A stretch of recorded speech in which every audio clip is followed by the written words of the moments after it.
বলা হয় পৃথিবীতে মা বাবার কাছে সবচেয়ে ভারী বস্তু তাদের সন্তানের মৃতদেহ। নির্মম কথাটি শুধু মানুষ নয়, প্রাণীজগতের অন্য অনেক সদস্যের বেলাতেও সত্য। কাছের জনকে হারিয়ে অনেক প্রাণী অনেকভাবে শোক প্রকাশ করে। আমরা শুনেছি জীবনসঙ্গীর মৃত্যু হলে চড়ুই পাখি বাকি জীবন একা থাকে। এসব খবর মন ভারী করে। তারপরও মৃত সন্তানকে 17 দিন ধরে সাগরের বুকে বয়ে চলেছে মা তিমি। খবরটি সবাইকে জানাতে ইচ্ছে করে। নিজেদের সেরা জীব দাবি করে আমরা স্বজাতির মায়ের কোল খালি করি অবলীলায়। বৃক্ষ, প্রাণী এদেরকে তো গোনাই ধরি না। তাই তাদের কষ্টের গল্পগুলো কষ্ট দিলেও আমাদের জানা দরকার। তহলিকুয়া নামের অর্কা তিমিটি এই নিয়ে দ্বিতীয়বার সন্তান হারা হলো।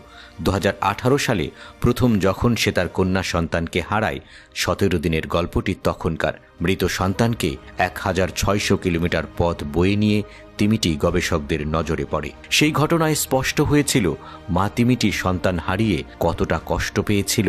সাধারণত অর্কারা মৃত শাবকের দেহ 1 সপ্তাহ পর্যন্ত বয়ে চলে। গবেষণা সংস্থা সেন্টার ফর হোয়েল রিসার্চ জানিয়েছে, প্রতিটি সন্তানের মৃত্যুতে তিমিদের মনে গভীর ক্ষত বয়ে আনে। আর তহলিকুয়ার জন্য ঘটনাটি দ্বিগুণ বেদনার। সে তার 4 সন্তানের 2 জনকেই হারিয়েছে। মৃত আগের তিমিটিও তার কন্যা ছিল।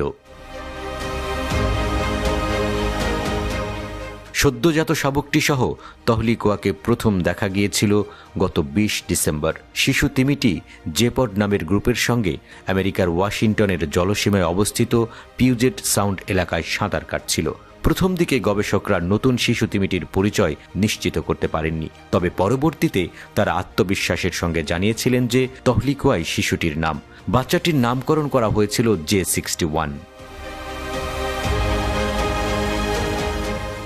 এক প্রকৃতিপ্রেমী ও আলোকচিত্রী নিজের অজান্তেই তহলিকুয়ার নতুন সন্তানের ছবি তোলেন।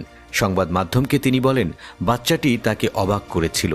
তার নৌকার বাম পাশে যাওয়া তিমিদের চিহ্নিত করার জন্য ছবি দেখতে গিয়ে হঠাৎ শিশুটির ছোট ডরসাল ফিন তার নজরে আসে। ছবি নিরীক্ষা করে তিনি বুঝতে পারেন এটি একেবারে নতুন বাচ্চা এবং এটি তহলিকুয়ার সঙ্গে ভ্রমণ করছিল। তহলিকুয়া দক্ষিণাঞ্চলীয় রেসিডেন্ট কিলার প্রজাতির অন্তর্ভুক্ত। বিজ্ঞানীদের কাছে তার একটি কোড নেমও আছে, J35।